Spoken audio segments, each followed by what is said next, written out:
গার্গী দীক্ষার পক্ষ থেকে এটি আমার একটি নতুন ভিডিও নিয়ে এসেছি। আজকে যে জিনিস নিয়ে তোমাদের ডিসকাশন করব সেটি হলো রিভার। হ্যাঁ, নো ডাউট আমি যতদিন ধরে আমার ভিডিওগুলি করছি সেই ভিডিওগুলির সময়ের পরিপ্রেক্ষিতে খুবই কম, হয়তো তোমাদের সবার কাছে গিয়ে পৌঁছতে পারছি না। চেষ্টা করব তোমরা যারা আমাকে ফলো করছো, যারা সাবস্ক্রাইব করেছো, তারা তাদের বন্ধু বান্ধবকে বা যাদের প্রয়োজনীয় তাদের সবাইকে এগুলি শেয়ার করবে এবং বেল আইকনটি প্রেস করে রাখবে। নেক্সট কোনো নতুন ভিডিও তোমাদের প্রয়োজনীয় জানিয়ে আসবো, সেটি যাতে তারাও দেখতে পারে।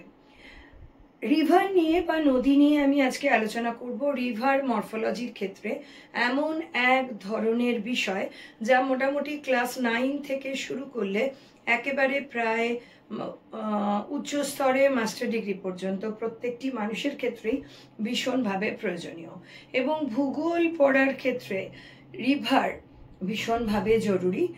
আর শুধুমাত্র ভূগোল বলবো কেন, ভূগোল ছাড়াও অন্যান্য সাবজেক্টের ক্ষেত্রে রিভার মরফোলজি, সেগুলো কিভাবে কাজ হচ্ছে, তার কোথায় ক্ষয় হয়, কোথায় বন্যা হয়, সামাজিক অর্থনৈতিক দিক থেকে, রিসোর্সের দিক থেকে সব রকম ভাবেই রিভার কিন্তু ভীষণভাবে ইম্পর্টেন্ট। তো আজকে রিভার নিয়ে যে পড়বো সেখানে প্রথমেই আমাদেরকে জানতে হবে যে রিভার কি, তার অরিজিন কি। রিভার এমন একটি জিনিস বা এমন একটি ফ্লো অফ ওয়াটার যেটা হঠাৎ করে শুরু হোক বা বৃষ্টির জলের ফলে হোক, হিমবাহের গলনের ফলে হোক, নিত্যপ্রবাহ হোক, অনিত্যপ্রবাহ হোক, এইগুলো নিয়ে নতুন করে আর ডিসকাশন করছি না। আমি জানি যে তোমরা class 9, 10 CBSE, ISC, ICSE, class 11, 12 সবাই জানো নিত্যবহ অনিত্যবহ নদী বা পেরিনিয়াল নন পেরিনিয়াল রিভার কাকে বলে।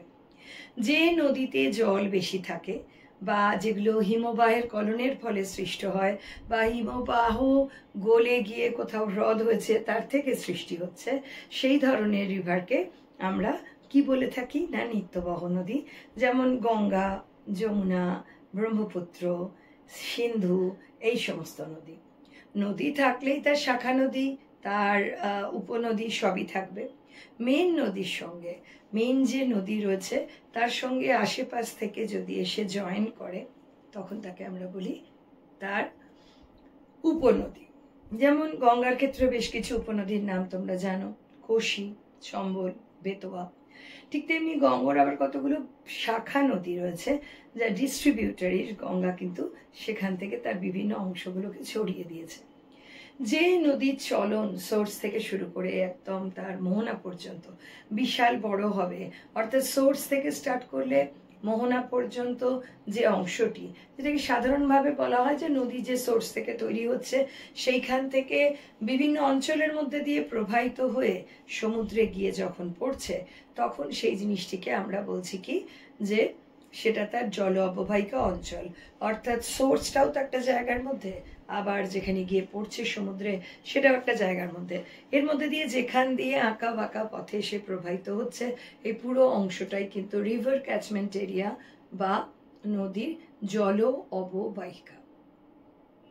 এই জল অববাহিকা অঞ্চলে নদী কিন্তু একা থাকে না, নদীর সঙ্গে নদীর উপনদী থাকে, নদীর সঙ্গে নদীর শাখা নদী থাকে এবং এই মিলিত জলধারা মিলিয়েই যে পুরো অংশটা যা জলপ্লাবিত সেটা কিন্তু পুরোটাই ক্যাচমেন্ট এরিয়ার সঙ্গে যুক্ত। এই ক্যাচমেন্ট এরিয়ায় রিভার তার নিজের জলশক্তিতে এবং ডেফিনেটলি যে অঞ্চলের মধ্যে দিয়ে যাচ্ছে সেখানে তো ভূমিরূপের একটা তো বিশাল বড় অবদান রয়েছেই।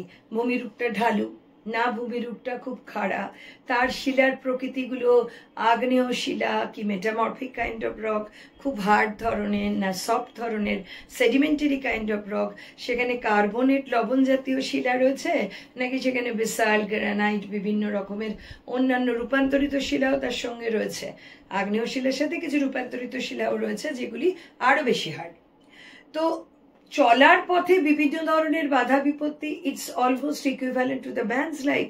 তো সেরকম ভাবেই এর ক্ষেত্রে দেখতে পাওয়া যায় বিভিন্ন ধরনের পরিবর্তন দেখতে পাওয়া গিয়ে থাকে।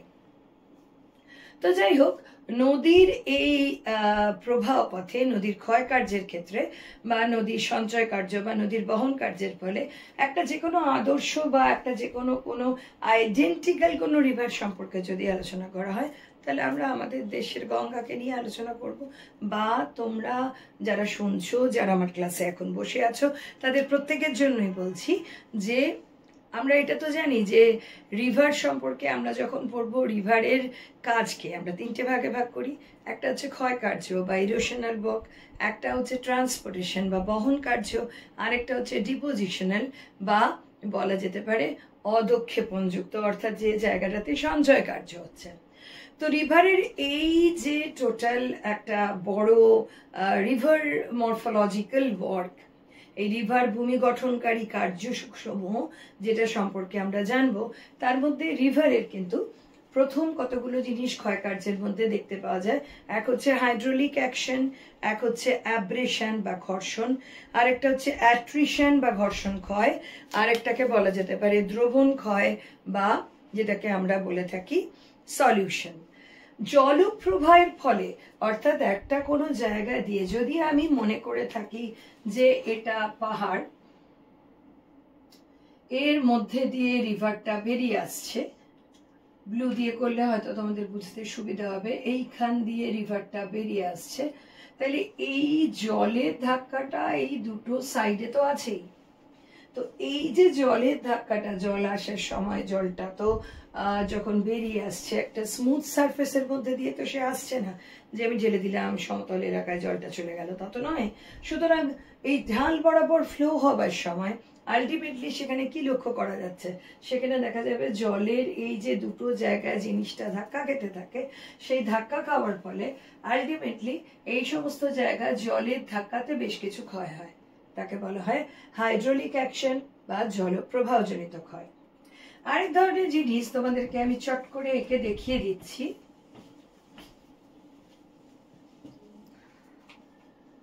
যদি ধরো যে এটা একটা নদীর খাত, তাহলে এই রকম জায়গায় যে নদীটার যখন নদীটা প্রবাহিত হচ্ছে, এই জায়গাগুলোতে বড় বড় ধরো বোল্ডার রয়েছে, কিছু ছোট ছোট জিনিস রয়েছে, কিছু এরকম ধরনের ঘর্ষণজনিত পদার্থ রয়েছে, আর এই যদি রিভারটা এখান দিয়ে প্রবাহিত হয়ে যায়, তাহলে তার সাথে কিছু জিনিস এমনি প্রবাহিত হয়ে যাচ্ছে। অর্থাৎ জলের সাথে কিছু জিনিস দ্রবণ হিসেবে, প্রত্যেক ধরনের মিনারেল একটা জায়গায় যে different kind of mineral, different kind of rock মাসের মধ্যে সবকটাই যে মোনো মিনারেলেটিক, অর্থাৎ একটা মাত্র মিনারেল দিয়ে একটা, যেমন কোয়ার্টজাইট, কোয়ার্টজাইটের বেসিক 80% অংশ, মোর দ্যান 80% অংশ কিন্তু কোয়ার্টজ দিয়ে তৈরি। তাহলে কোয়ার্টজাইট একটা মোনো মিনারেলিটিক। এইরকম জিনিস ছাড়া যদি আমরা কার্বনেট জাতীয় শিলা পেতে পারি, লবণ জাতীয় শিলা পারি, কিন্তু এইখানে একটা বড় ঘটনা, কোয়ার্টজাইট কিন্তু চট করে জলের প্রবাহে ক্ষয়বেও না, ধোবেও না। কিন্তু লবণ বা কার্বনেট জাতীয় শিলা, সেগুলো ধুয়ে যাবে, ক্ষয়ে যাবে, ধুয়ে যাবে, ক্ষয়ে যাবে জিনিসগুলো automatically it's make a solution. এবং সলিউশন যখন তৈরি করে তখন তো জলপ্রবাহের সঙ্গে সেটা বেরিয়ে চলে গেল। কিন্তু এর থেকে ছোট ছোট জিনিসগুলো কি হচ্ছে, এরকম নিজেদের মধ্যে টক্কর খাচ্ছে, লাফাচ্ছে, লাফাতে লাফাতে এগিয়ে যাচ্ছে। এরা নিজেরা নিজেদের মধ্যেও ঘষা খায়, ঘষা খেয়ে বেশ কিছু অংশ ঘষে গিয়ে এরকম ধরনের ছোট ছোট পার্টিকেল তৈরি করে, যেগুলোকে আমরা বলে থাকি ঘর্ষণজনিত প্রবাহের ফলে কিছু ধরনের, অর্থাৎ অ্যাট্রিশনের ফলে কিছু ধরনের জিনিস তৈরি হয়ে থাকে। অ্যাব্রেশন কি, এই যে বড় বড় বোল্ডার, এই যে জিনিসগুলো বলা হয়েছে, এগুলো গড়িয়ে গড়িয়ে যাচ্ছে, মানে কি এটা সারফেসটাকে ঘষছে না, সারফেসকে তো ঘষতে হবে, সারফেসটা না ঘষলে এগোবে কি করে? এই সারফেসটা ঘষে এগোচ্ছে বলেই এই জিনিসটাকে বলা হচ্ছে অবঘর্ষ বা অ্যাব্রেশন। অবঘর্ষ অ্যাব্রেশনের ফলে এই ধরনের ক্ষয় হয়ে থাকে। এইবার আমরা যে জায়গায় যাব সেটা হচ্ছে নদী কি কি ভাবে তার ট্রান্সপোর্ট বা বহন কার্যকে করে থাকে। দেখো, নদী যে বহন কার্য করে, সেই বহন কার্যের সঙ্গে তার জলের প্রবাহ, এবং শুধু জলের প্রবাহ কথাটা বলবো কেন, তার ভূমির ঢালের মধ্যে কি ধরনের শিলা রয়েছে, সেই শিলাগুলোর উপরে কোনটা কোমল কোনটা কঠিন, এই সমস্ত জিনিসের বিচারের উপর ডিপেন্ড করে নদীটা যখন তার মধ্যে দিয়ে নিচের দিকে যাবে তখন কিন্তু সেই সব ধরনের বাধাগুলোকে অতিক্রম করেই তাকে যেতে হচ্ছে। সে লাফিয়ে ঝাঁপিয়ে একটা জায়গাকে গ্যাপ করে বেরিয়ে চলে যেতে পারবে না। তাহলে নদী সম্পর্কিত এই যে নদী যখন এইভাবে বেরোচ্ছে, সে এইভাবেও বেরোতে পারে। আমার হাতটাকে ফলো করে দেখো, যদি আমরা এটাকে পাহাড় ভেবে থাকি তাহলে আমি যদি এটাকে এরকম করি সেটা কিন্তু জেন্টল স্লোপ হয়ে গেল। কিন্তু এই জেন্টল স্লোপ মানে যেটাকে তোমরা বলে থাকো ক্রমঢাল বিশিষ্ট, বাংলায় যে জিনিসটাকে ক্রমঢাল বিশিষ্ট বলা হয়, অর্থাৎ 1 2 3 4 এইভাবে যদি আমরা নাম্বার কাউন্ট করি তাহলে তুমি দেখো এইভাবে লিখলে জিনিসটা কিন্তু এই অলমোস্ট জিনিসটার মধ্যে একটা সারফেসের মধ্যে একটা সমতা রয়েছে, রাইট? কিন্তু যদি আমি দেখি এখানে 1, এইখানে 4, এইখানে 6, এই সংখ্যাটা লেখার মধ্যে তোমাদের মনে হতে পারে ম্যাম তো পড়াচ্ছেন জিওগ্রাফি, কোথা থেকে অঙ্কে 1 4 6 চলে এলো। 1 4 6 সেই কারণের জন্য আসেনি, এসেছে তোমাদেরকে নাম্বার ভেরিয়েশন দিয়ে। ঢালের যে প্রকৃতি, ঢালের তো একটা উচ্চতা থাকে, 400 মিটার 500 মিটার 900 মিটার 1000 7000 বিভিন্ন হাইট থাকে। তো পাহাড় পার্বত্য অঞ্চল থেকে যখন সে জিনিসের নদীটা বেরিয়ে আসছে তার হাইটের সমটা প্রত্যেকটা জায়গায় কোথাও 700 দেখলে তার পরেরটা 700 690 হবে, এর তো কোনো মানে নেই। তাহলে 700 হবার পর তার পরেরটা 540 হতে পারে, যেটা 540 আছে তার পরেরটাতে ধূপ করে নেমে গিয়ে 400 হতে পারে। তাহলে এই যে ঢালের একটা অসমতা, তাতে কি হচ্ছে, জিনিসটা স্টিপ হয়ে যাচ্ছে। অর্থাৎ দুটো জিনিসের গ্যাপের মধ্যে দেখো একটা যাচ্ছে এরকম, একটা যাচ্ছে এরকম। তো এই যে দুটো ঢালের পার্থক্য, তার ফলে কিন্তু জলপ্রবাহের পার্থক্য হয়। এটাতে জলটা যেভাবে যাবে এটাতে জলটা সেভাবে যাবে না। বোঝা গেল? জলটা যদি আমি এইভাবে ঢালি জলটা যেভাবে পড়বে, আর জলটাকে কোনো জিনিসের সারফেসের মধ্যে এইভাবে ফেলি তাহলে জলটা আলাদা রকম হবে। এই যে তফাৎটা, এই তফাৎটাই হচ্ছে কোনো জায়গায় নদী ভূমিরূপের মধ্যে যখন প্রবাহিত হয়ে নিচে এসে সমুদ্র পর্যন্ত মোহনা পর্যন্ত যাবে, সেখানে কিন্তু এটি একটি বড় জিনিস যে যে ঢাল বরাবর জলটি যাচ্ছে তার ঢালের উচ্চতা বা ঢালের গভীরতা কিরকম। বেশি খাড়া হলে সেখানে কি হবে, জলের প্রবাহটাও যদি বেশি থাকে সঞ্চয়ের কাজ বা বহনের কাজ খুব স্পিডে হবে, সঞ্চয় সেখানে কম হবে। আর যদি দেখতে পাওয়া যায় যে সেখানে ঢালটা সমঢাল বিশিষ্ট, জলের স্পিডটা অটোমেটিকলি স্মুথলি যাবে, অত স্পিডে যাবে না। সুতরাং সেখানে সামান্য হলেও সঞ্চয় কার্য, খাদ বিখাতের উপরে উচ্চতার সামান্য আনডিউলেশনের জন্য সেক্ষেত্রে দেখতে পাওয়া যাবে যে সেই জিনিসটা সেখানে হচ্ছে।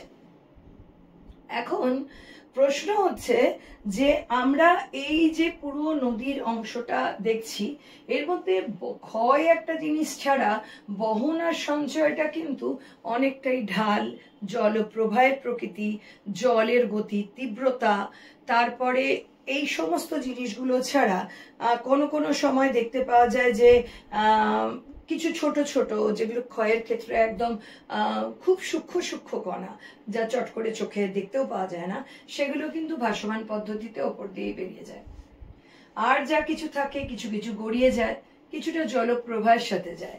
কিন্তু বড় বড় জিনিসের বোল্ডার পাথর এগুলো তো একসাথে যায় না, এইগুলো কিন্তু ঢালটা যত বেশি হবে তত কিন্তু নিচে নেমে আসতে সুবিধা হবে।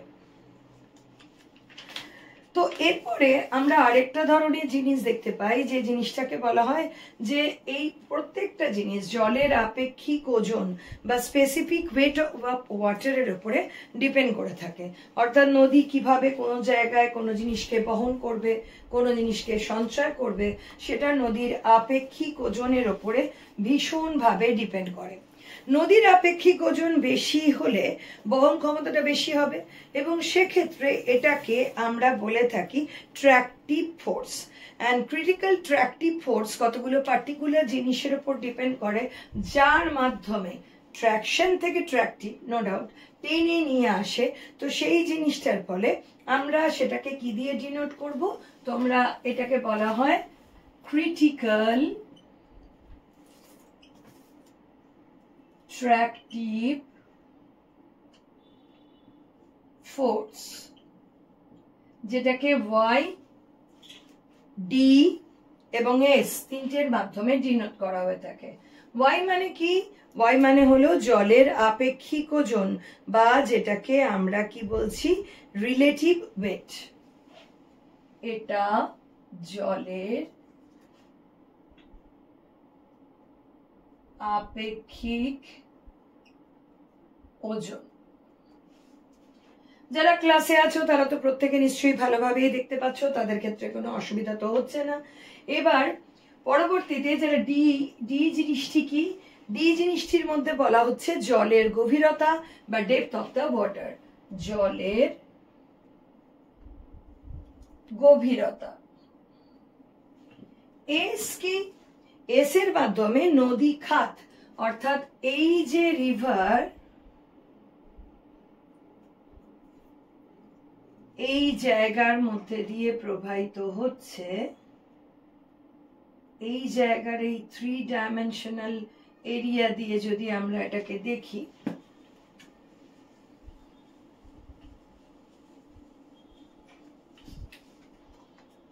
আমরা যদি নদী খাতটাকে এইরকম ভাবে 3 ডাইমেনশনাল ফিগারে এঁকে দেখি, তাহলে দেখা যাবে এই যে নদী আসছে এই অংশটা, এইটাকে আমরা বলি নদী খাত।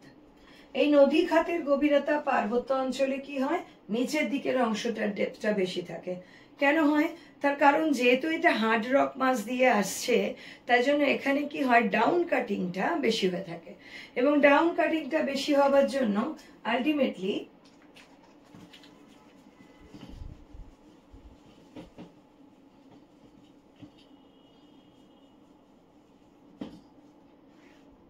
নদী যে উপত্যকা এইরকম শেপের হয়। যত নিচের দিকে আসতে থাকবে পার্বত্য অঞ্চল ক্রস করে, তত দেখা যাবে এই জিনিসটা আস্তে আস্তে, এখান থেকে যদি হাইট হিসেবে রিভারের কথা আমরা বলি, তাহলে দেখা যাবে কি যে এই জায়গাগুলোতে এই স্পেসটা নদী ক্ষেতের, খেয়াল করে দেখো, এটা কিন্তু বাড়তে থাকছে। অর্থাৎ এখানে কি হচ্ছে, দুটো দেওয়ালের দিকে নদী খাতের এই দিক এই জায়গাগুলোতে যত নিচে আসবে, তত সেখানে হার্ড রক মাসের অনুপস্থিতি, অ্যাবসেন্স অফ হার্ড রক, এই জিনিসটার জন্য দুটো দিকে স্পেসের ক্ষেত্রে কিন্তু জায়গাটা কি হবে, বাড়বে। কারণ তখন নিচে ইরোশন করার সাথে সাথে সাইডগুলোকেও ইরোশন করতে থাকবে। এবং যারা তোমরা ক্লাস 11-এ পড়েছো, তারা নর্মাল সাইকেল অফ ইরোশন বা ডেভিস সাইকেল অফ ইরোশন প্রায় সকলেই পড়েছো। ডেভিস সাইকেল অফ ইরোশনের যে কনসেপ্টটা, সেটা কিন্তু বেসিক রিভার মরফোলজির ওয়ার্কের উপর ডিপেন্ড করেই করা হয়েছিল, যে কি করে how the river formed, how different kind of landform related to the river. Normal cycle of ইরোশনে কি হয়, সমুদ্র পর্যন্ত যাবার আগে পর্যন্ত কি কি ধরনের ভূমিরূপ সেখানে গঠিত হয়। and why it is called normal cycle of erosion, because আমি একটু আগেই একটা কথা তোমাদেরকে বলেছি, river is very normal morphological thing, যেটা আমি যে কোনো জায়গায় we can identify it in any kind of climatic region, any kind of morphological region, কম বেশি যে কোনো জায়গাতেই রিভারের অস্তিত্ব রয়েছে। এবং এই ক্লাইমেট, মরফোলজিক্যাল বিভিন্ন ধরনের রক মাস এবং river, they all are highly correlated. এবং কোরিলেটেড বলেই যারা বড় বড় ভৌগোলিক রয়েছেন এবং আমাদের ইউনিভার্সিটি যারা যারা সাবজেক্ট তৈরি করেন, তারা সাবজেক্ট যখন প্রপোজ করেন যে সাবজেক্টের ভেতরে কি কি জিনিস রাখা উচিত এবং কোন কোন জিনিসগুলো রাখলে পরবর্তীতে ছেলে মেয়েদের এই সাবজেক্টগুলো নিয়ে এগোতে সুবিধা হয়, তারা কিন্তু এগুলো ভেবেই রিভারকে কখনো বাদ দেয়নি। কারণ ওই যে বলে না, ভিত্তি, রিভারের মরফোলজি, রিভারের কাজ, এই জিনিসটা যদি ছেলেমেয়েরা না ভালো করে বোঝে, না বুঝবে বায়ু, না বুঝবে হিমবাহ। অর্থাৎ তোমরা যারা ইংলিশ মিডিয়াম ব্যাকগ্রাউন্ড থেকে রয়েছো, যেটাকে তোমরা বলে থাকো উইন্ড, এওলিয়ান প্রসেসেস এবং গ্লেশিয়াল বা হিমবাহ গঠিত কার্যকলাপ, এই দুটোর ক্ষেত্রে কোনোটাই কিন্তু বোঝবার মতো জায়গা থাকবে না। তো অবক্ষেপণের ক্ষেত্রে কি হয়, আমরা এবার সেই জায়গাটাতে আসি যে অবক্ষেপণের ক্ষেত্রে এবার এই অবক্ষেপণ জনিত যে জিনিসগুলো, তার মধ্যে আমাদের কতগুলো জিনিস হচ্ছে যে নদীর যদি হঠাৎ করে জলপ্রবাহ কোনো কারণবশত কমে যায়, নদীর জলপ্রবাহ যদি কোনো কারণবশত কমে যায়, তাহলে নদী যে লোডগুলো আপার লেভেল অংশ থেকে নিয়ে আসছে বা হাই অল্টিটিউডাল এরিয়া থেকে নিয়ে আসছে, সেখানে কিন্তু এটা একটা বিশাল বড় পয়েন্ট যে ওই জায়গা থেকে যেগুলো নিয়ে এসছে সেখানে তো জলপ্রবাহজনিত ক্ষয়, ঘর্ষণ ক্ষয়, সলিউশন ক্ষয়, বিভিন্ন জিনিস আছে, ট্র্যাকশন তো আছেই গড়িয়ে আসছে বলে। তো এই যে বিভিন্ন রকম জিনিসগুলো যা ওয়াটার ক্রিটিক্যাল ট্র্যাকটিভ ফোর্সের মাধ্যমে, অর্থাৎ ওয়েভ বা রিভারের যেটা আমরা বলে থাকি কি যে স্পেসিফিক ওয়েট অফ ওয়াটার, সেইগুলোর সঙ্গে যুক্ত, সেটা তো ডেফিনেটলি একটা বিশাল বড় পয়েন্ট, যেটা YDS এই তিনটে জিনিসের মধ্যে বোঝানো হয়েছে।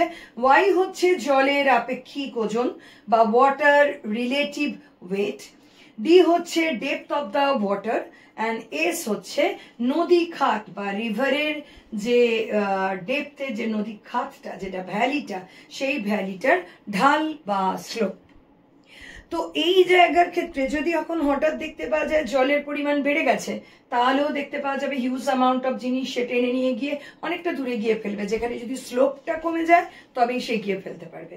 অর্থাৎ এই জায়গায় পাহাড়ি অঞ্চলের ক্ষেত্রে এখানে হিউজ অ্যামাউন্ট অফ জল এলো, এসে এতটা পর্যন্ত নিয়ে এলো, এইবার ডেপথটা কমে এরকম হয়ে গেল। তখন দেখো এই জায়গাতে যে জিনিসগুলো আসছে সেটা এখানে কিছুটা যাবে, আবার এখানে কিছুটা পড়বে, কিন্তু এইটাকে ক্রস করে যদি বাই চান্স ওয়াটার ফ্লোটা আমার কমে যায়, এটা ক্রস করে কিন্তু এতটা বেরিয়ে যেতে পারবে না। ডেফিনেটলি যাবে, কারা যাবে না, ছোট ছোট অংশগুলো যাবে, দ্রবণ সলিউশনের ফলে যাওয়া অংশগুলো যাবে, একদম লাফিয়ে কিছু অংশ যেটা যেতে পারে তারা কিছুটা এগোবে, কিন্তু বোল্ডার এগোবে না, বড় বড় পাথর এগোবে না, তারা কি হবে, এই সমস্ত জায়গাগুলোতে সঞ্চয় হবে। তাহলে ঢাল, জলের প্রবাহ, মানে দেখা গেল পাহাড়ি অঞ্চলে বৃষ্টি হয় না তা তো নয়, পাহাড়ি অঞ্চলের বেশ কিছু জায়গা আছে যেখানে বৃষ্টি হয়। এবার তোমরা বলতেই পারো ম্যাম আপনি তো একটু আগে বললেন যে হিমবাহর দ্বারা তৈরি অংশ দিয়ে নদী তৈরি হয়েছে, আমরা নিত্যবাহ নদী নিয়ে আলোচনা করছি, তাহলে এটা হঠাৎ করে এরকম জায়গাতে বৃষ্টি এলো। আরে একটা পাহাড়ের কন্টিনিউয়েশন তো অনেক দূর, সে যে যে জায়গাগুলো দিয়ে যাচ্ছে সর্বত্রই বরফে ঢাকা পেঙ্গুইনের মতন মানুষজন তো বসবাস করে না, পাহাড়ি অঞ্চলে সাধারণ মানুষও বসবাস করে, সেই জায়গাগুলোতে তো বৃষ্টি হয়। অদক্ষেপণ হাই অল্টিটিউডে মাইনাস হতে হতে টেম্পারেচার দেখা যাবে সেই সমস্ত জায়গায়, সরি ফর দ্য ইন্টারাপশন, যে সেই সমস্ত জায়গাগুলোতে সেখানে হয়তো অদক্ষেপণটা বরফ হিসেবে আসছে, কিন্তু যেখানে নিচে রয়েছে সেই সমস্ত জায়গাগুলোতে তো বৃষ্টি হচ্ছে, ওয়াটারটা যাবে কোথায়, নদী খাতে পড়বে না? পড়বে তো। জলের তো সাধারণ একটা নীতি হচ্ছে যেখানে গর্ত, যেখানে ঢাল, সেইখানে গিয়ে জমা হওয়া বা বেরিয়ে যাওয়া। তাহলে সেই জায়গাগুলোতে যখন জলটা এসে জমবে, জলের মানে অবধারিত তার স্পিড বাড়বে, কারণ জলের ফোর্সটা বাড়ছে, বাড়লে তার বহন ক্ষমতাও বেড়ে যাবে, এইটা একটা বড় ব্যাপার। এবার নদীর প্রবাহের ক্ষেত্রে বাধা যে কখনো কোথাও হয় না তা না, যেমন আমরা পরবর্তীতে পড়বো যে যখন নদী এইভাবে যাচ্ছে, এর এই জায়গায় হঠাৎ ল্যান্ডমাসের আনডিউলেটিং ফিচার দেখা যেতেই পারে। আবার এরকমও হয় কোথাও কোনো নদী পার্বত্য অঞ্চল থেকে বেরোবার পরে যে জল অববাহিকা অঞ্চল দিয়ে যাচ্ছে, সেই জায়গা দিয়ে কোনো জায়গায় বিশাল বড় ল্যান্ডস্লাইড হলো, বা জিওমরফিক কোনো ফিচারের উদ্ভব ঘটলো, যা হয়তো ভূগাঠনিক কোনো শক্তির ফলে, অর্থাৎ এই জায়গাটাতে ইন্টারনাল কোনো ফোর্সের ফলে উচ্চতাটা বেড়ে গেল। তাহলে যে নদীটা এইখান থেকে এইখান পর্যন্ত এসছে, এইখানে এসে সে আটকে গেল। এই যে নদীটা তার জলবাহিকা অঞ্চলের এই জায়গায় এসে আটকে গেল, কি করবে? এটা আর ওই দিকে যেতে পারবে না। সে তখন তার মাথার উল্টো দিকে যাবে, যাকে বলা হয় কি মস্তক ক্ষয় বা হেডওয়ার্ড ইরোশন। অর্থাৎ ঠিক এক জায়গায় এইবার নদীর ক্ষেত্রে যদি এইরকম হেডওয়ার্ড ইরোশন হয়, ধরো এইরকম ভাবে পাহাড়গুলো আছে, এখান দিয়ে নদীটা যাচ্ছিল, সরি ব্লু ইউজ করা উচিত ছিল, তো যাই হোক এই জায়গায় কোন রকম একটা ইন্টারাপশন এসছে। তো এই ইন্টারাপশনের ফলে রিভারটা আবার উপর দিকে যাবে এবং দেখা যাবে সে এইটাকে ক্রস করবে, এইটা পাহাড়ের মাথা। তো যেহেতু এই জায়গাটাকে ক্রস করবে, এটাকে আমরা কি বলে থাকি হেড। এবং এই সাইড দিয়ে ধরে রাখি আমি এই জায়গা থেকে আরেকটা নদী প্রবাহিত হচ্ছিল, সে তার মতো প্রবাহিত হচ্ছে। এবার এ তো এসে কি করবে, এ এসে অটোমেটিকলি ঢাল অনুযায়ী একে এখানে ক্যাচ করবে। যে ক্যাচ করবে এই জায়গাটা নদীটা এই নদীর সঙ্গে যেই ঢুকবে, এর জলপ্রবাহের সাথে এর জলপ্রবাহটা তখন কি হবে, মোটা হয়ে যাবে, প্রবাহের শক্তি অনেক বেড়ে যাবে। কে এসে ক্যাপচার করলো, এ এসে ক্যাপচার করলো। ক্যাপচার হলো কে, এ হলো। তাহলে this process is called river capture. এইটাকে আমরা বলে থাকি রিভার ক্যাপচার। এবার এই যে অংশটা হাত যেমনি করে আমরা ধরি, অর্থাৎ এই পোর্শনটা, এই যে মাথাটা ধরে এদিকে ঘোরালাম, এইটাকে বলা হয় কি এলবো বেন্ড।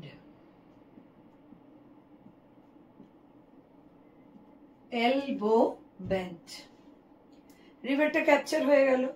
এবার এই যে জিনিসটা এখানে এলো, এই নদীর এই জায়গাটা যেটাতেও ফ্লো হচ্ছিল, এসে এখানে ঢুকলো, তো এখানে জলের সোর্সটা কমে যায়। পরবর্তীতে ওটা অনেক সময় কেটে বেরিয়ে যায়, শুকিয়ে আসতে থাকে, হ্রদ বা লেক হিসেবেও অনেক সময় থেকে যায়। এইবার যাব আমরা রিভারের ক্ষয় কার্যের সাথে। রিভার যে ক্ষয় করে তার মেন পার্বত্য অঞ্চলে কি কি ধরনের ক্ষয় কার্য দেখতে পাওয়া যায়। এবার তোমরা লক্ষ্য করো, আমরা যদি একটা সেকশন আঁকি, এই যদি আমাদের কন্ট্যুর লাইন গুলো হয়, ধরে রাখো এটা 1000, এইটা 900। অনেকে হয়তো জিজ্ঞেস করবে ম্যাম কন্ট্যুর কি? Contour is the imaginary line connected the place having the same height.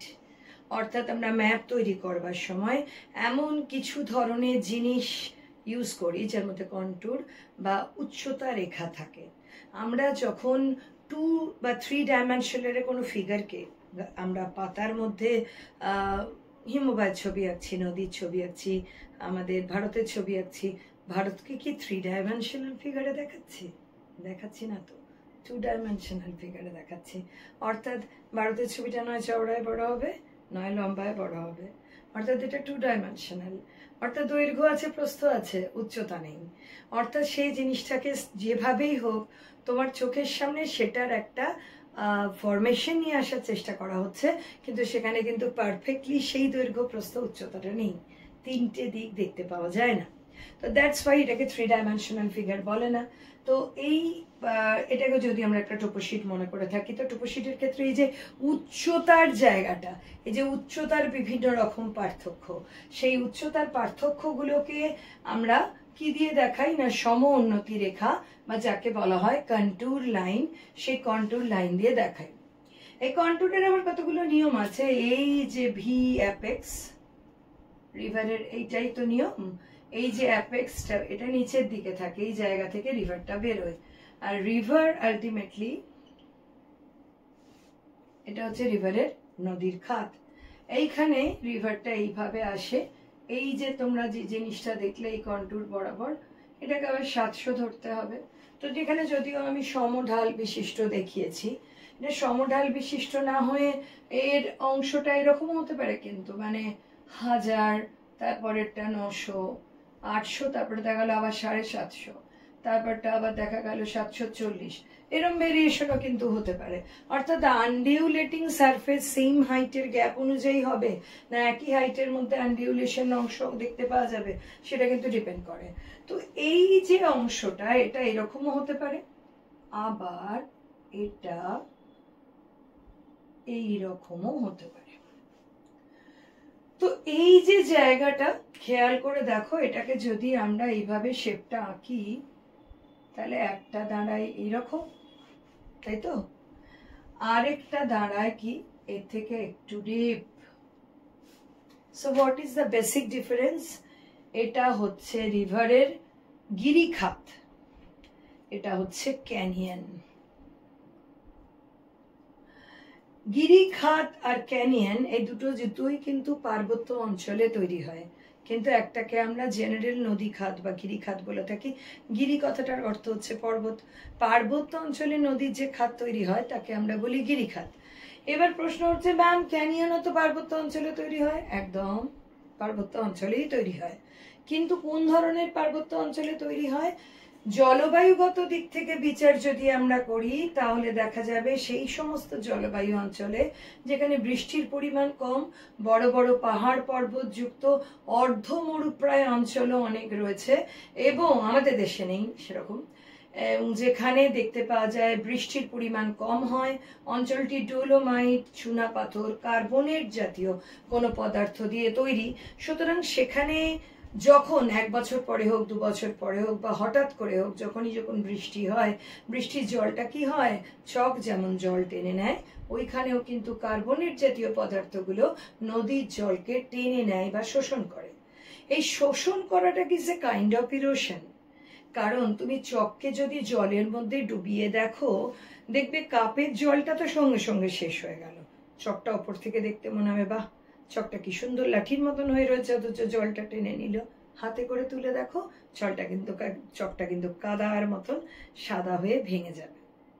ঠিক তাই এখানে কার্বনেট যুক্ত বা ডোলোমাইট জাতীয় অংশের ক্ষেত্রে রিভার যখন এরকম করে প্রবাহিত হয় তখন সেখানে জল পড়লে জলটা খুব তাড়াতাড়ি শোষণ করে, শোষণ করার সাথে সাথে সেখানে নিম্নক্ষয়টা খুব বেশি হয়, এবং নিম্নক্ষয় বেশি হবার জন্য এই তো আমাদের নর্মাল ভি শেপ, এই নর্মাল ভি শেপটাকে তুমি যদি ইনসিস্ট করে দাও আরো, তাহলে এটা কিরম দাঁড়াবে? আই এর মতন, লুকস লাইক আই, পুরো আই নয় কিন্তু, কারণ নর্মাল আই লিখতে গেলে আমাদের এরকম হতে হবে, নয় এরকম হতে হবে। এই যে ডেপথটা এই যে নেমে আসছে, এইটার জন্য ভূমিরূপে তাদেরকে কি বলা হচ্ছে? তাদেরকে বলা হচ্ছে আই আকৃতির। এই আই আকৃতির গিরিখাতের ক্ষেত্রে এটাও কিন্তু টু সাম এক্সটেন্ট তুমি বলতেই পারো আই আকৃতি। তফাৎ এটাই, এটার ডেপথের থেকে এটার ডেপথ আরো অনেক অনেক বেশি।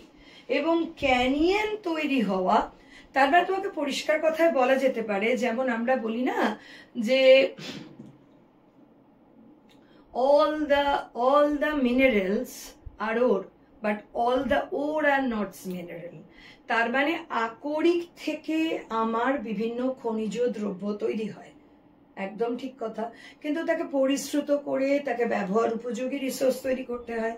তাহলে সব আকরিক গুলোই যে আমার ক্ষেত্রে ব্যবহার্য হবে, আমার বাড়ির পাশে কিছুটা জায়গায় বেশ কিছুটা মাইকা পাওয়া গেছে, কিন্তু দেখা গেল মাইকাটা যে পরিমাণে আছে করলে সেটা দিয়ে আমার কোনো ইন্ডাস্ট্রিয়াল ব্লক তৈরি করা যাবে না, তা তুলে লাভ নেই। তাহলে ওর আছে কিন্তু মিনারেল হলো না। আর যে ওর থেকে মিনারেলটা বেরোলো সেই জায়গায় মিনারেলটা যদি হিউজ পরিমাণে হয় বা সেই মিনারেলটা দিয়ে যদি আমরা কাজকর্ম করতে পারি, তাহলে সেক্ষেত্রে সেই জিনিসটা কি হয়ে গেল, সেক্ষেত্রে সেই জিনিসটা আমার কাজে লেগে গেল, সেটা তখন মিনারেলে কনভার্ট হলো। এক্ষেত্রেও ঠিক তাই, গিরিখাত মানে গিরিতে তৈরি হচ্ছে, ক্যানিয়ন অলসো একটা গিরিখাত, কিন্তু ক্যানিয়নের ক্ষেত্রে পার্থক্য কি? তাকে তৈরি হতে গেলে অঞ্চলটা কার্বনেট বা কোন রকম লবণ জাতীয় পদার্থ, ডোলোমাইট, কার্বনেট, এইরকম ধরনের জিনিস দিয়ে সেটি তৈরি হতে হবে, এবং তার ফলে সেখানে বৃষ্টির জল যখন আসবে, আলটিমেটলি সাধারণ অবস্থায় পার্বত্য অঞ্চলে গিরিখাত তৈরি হতে গেলে বা মোটামুটি আই শেপের কোনো খাত তৈরি হতে গেলে যতটা ডাউন কাটিং হয় তার থেকে ডাউন কাটিং সেখানে বেশি হবে। তাহলে এটা হচ্ছে বেসিক ডিফারেন্স। গিরিখাত মানে দুটোই কিন্তু গিরিখাত। গিরিখাতের মধ্যে সব গিরিখাতকে কিন্তু আমরা ক্যানিয়ন বলতে পারি না। কলোরাডো নদীর গ্র্যান্ড ক্যানিয়ন যেটা অ্যারিজোনাতে দেখতে পাওয়া যায়, সেটি কিন্তু আমাদের দেশে নেই, উত্তর আমেরিকাতে। তো সেই জায়গাতে কিন্তু এটা একটি আদর্শ ক্যানিয়নের উদাহরণ। আর এমনি পার্বত্য অঞ্চলের ডেপথের তফাতে তোমরা বিভিন্ন জায়গাতেই এরকম আই লাইক শেপ দেখতে পারো। তো এছাড়া আরেকটা মজার জিনিস আছে যেটা তোমাদেরকে এই সময় আমি বুঝিয়ে দেবো। এর পরবর্তীতেই তোমরা অনেকেই দার্জিলিং বেড়াতে যাও, অনেকেই তোমরা সিকিমের সাইডে বেড়াতে গেছো। দার্জিলিং এর সাইডে যাওয়ার সময় রিভারটা প্রথম স্টার্টিং অবস্থাতে দেখতে পেলেও রোহিণী দিয়ে যাও আর পাংখাবাড়ি দিয়ে যাও, আর কোথাও রিভারের অস্তিত্ব সেভাবে দেখতে পাবে না। কালিম্পং যাবার সময় তিস্তাকে দেখতে দেখতে তোমরা যাও, তিস্তা নদীর খাতও দেখতে পাও। আবার যদি কেউ জলপাইগুড়ি ধূপগুড়ি এই দিকের অংশ দিয়ে যায়, তাহলে তিস্তার বিশাল বড় অংশ নদী খাত চর যুক্ত সমতল জায়গায় নদী কি করে প্রবাহিত হয়েছে তার অংশ দেখা যায়। আবার লাটাগুড়ি থেকে যদি আরো উপর দিকে চলে যাই আমরা, তাহলে দেখা যাবে যে ঝালদা এই সমস্ত জায়গা দিয়ে জলঢাকা নদী, যেখানে জলঢাকার পাওয়ার প্লান্ট রয়েছে, সেই বরাবর যদি আমরা ওইদিকে সামসিং ভামসিং এর দিকে যাই, তাহলে সেখানে দেখতে পাওয়া যাবে জলঢাকা নদীর পাহাড় ধরে ধরে যাচ্ছে। অর্থাৎ আমরা কালিম্পং থেকে সিকিমের দিকে যেতে গেলে যেরকম তিস্তাকে রেখে রেখে পাহাড়ের সাইড দিয়ে যাই, ওখান দিয়ে প্রত্যেকটা অংশকে দেখতে পাই, ঠিক তেমনি জলঢাকাকে রেখে রেখে এইদিকে যাওয়া হয়, ওখানের প্রত্যেকটা অংশ পার্বত্য জিনিস বেশ কিছুটা অংশ আমরা অনেক ক্ষেত্রেই দেখতে পেয়ে থাকি। নদী প্রবাহের পরবর্তীতে আমরা যে অংশটা নিয়ে আলোচনা করব, সেই জায়গাটাতে দেখতে পাওয়া যায় নদীর প্রবাহের ফলে এবার কি কি জিনিস তৈরি হয়। নদী যখন পার্বত্য অঞ্চল দিয়ে আসে, আস্তে আস্তে যখন এরকম উচ্চতার পার্থক্য হয়, তখন দেখতে পাওয়া যায় এটিকে বলা হয় জলপ্রপাত। উঁচু থেকে নিচু হঠাৎ করে জলটা এসে যখন পড়ে, তাকে বলা হয় প্রপাত, জলের মাধ্যমে তৈরি হয়, তাই একে বলা হয় জলপ্রপাত। এবং এই জলপ্রপাত বিভিন্ন ধরনের হতে পারে, খরস্রোত বা র্যাপিড, যেখানে উচ্চতার পার্থক্যটা একটু কম থাকে, এরকম থাকে। আর এর দেখতে পাওয়া যায় যে কাসকেড, যেখানে তোমার ধাপটা আরেকটু বড় হয়। আরেকটি দেখতে পাওয়া যায় ক্যাটারাক্ট। ক্যাটারাক্ট কথাটা তোমরা অনেকেই নীল নদীর ক্ষেত্রে শুনেছ। সেখানেও কঠিন এবং কোমল শিলা, দুই ধরনের শিলার অবস্থানের পার্থক্য, নয় তারা হরাইজন্টাল ভাবে আছে, নয় তারা এরকম ভার্টিক্যাল অবস্থায় রয়েছে। তো যেভাবেই থাকুক না কেন, জলটা যখন ওপর থেকে পড়ে, সেই জলটা পড়ার ফলে যখন জলপ্রপাত তৈরি হয়, সেক্ষেত্রে একটা ধাপের একটা বিশাল পার্থক্য ঘটে। একটা ধাপ যদি এখানে থাকে, নেক্সট ধাপ এখানে, পরের ধাপ এখানে, এই যে একটা বিশাল বড় ধাপ অনেক এলাকা জুড়ে, সেই জায়গাটাকে বলা হয়ে থাকে ক্যাটারাক্ট। এই ক্যাটারাক্ট কথাটা তোমরা কিন্তু দেখবে যে নীল নদীর ক্ষেত্রে পড়েছ। এবারে জলপ্রপাতের ক্ষেত্রে আরেকটা জিনিস দেখা যায়, উঁচু থেকে নিচুতে যখন জল পড়ে, তো আমরা যদি এটাকে 3 ডাইমেনশনাল ফিগারে এইভাবে আঁকি,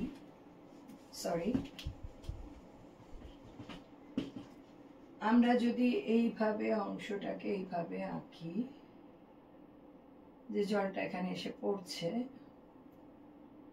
এই যে জায়গাটাতে জলটা পড়ছে,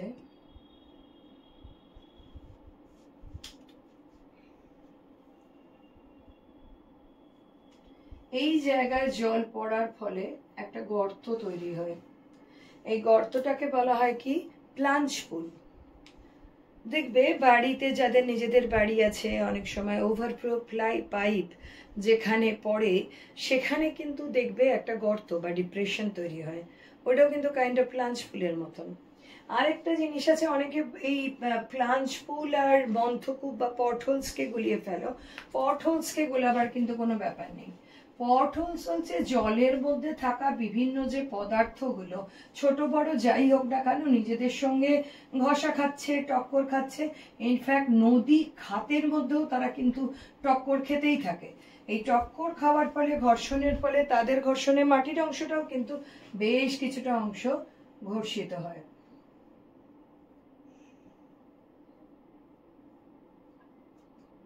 এই যে ছোট ছোট গর্তগুলো যেগুলো হয়ে থাকে, এইটাকে আমরা কিন্তু নদী খাতের মধ্যে পাই, সেইটাকে আমরা বলে থাকি পটহোলস।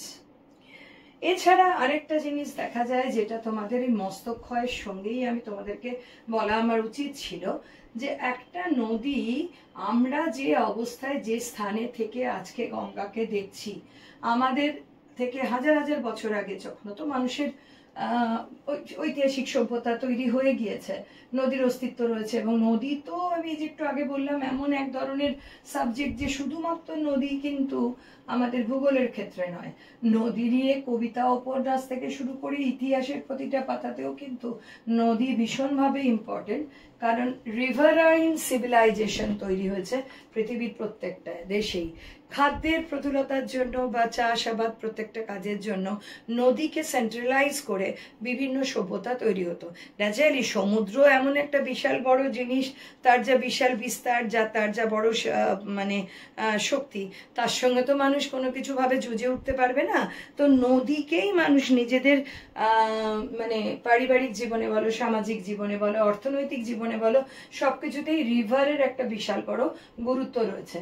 তো এর আগে যখন তোমাদেরকে মস্তকক্ষয় বোঝালাম, মস্তকক্ষয় বোঝাবার সময় আমি বললাম যে কোনো নদী কোনো একটা পার্বত্য অঞ্চল দিয়ে আসার পরে সেখানে আবার নতুন করে কোনো রকম ভাবে কোনো একটা জায়গায় কোনো ভূমি গঠনকারী শক্তি কোনো রকম বাধা সৃষ্টি করেছে, সে জায়গাটা উঁচু হয়ে গিয়েছে, নিচু হয়ে গেছে, যাই হয়ে থাকুক না কেন, যে লেভেল অফ ল্যান্ডফর্মের মধ্যে দিয়ে এখানে জিনিসটা যাচ্ছিল, সেটার মধ্যে একটা ডিফরমেশন দেখতে পাওয়া যাবে, যে ডিফরমেশনটা এই জায়গাটার মধ্যে দিয়ে তোমাদেরকে দেখাবার চেষ্টা করা হচ্ছে।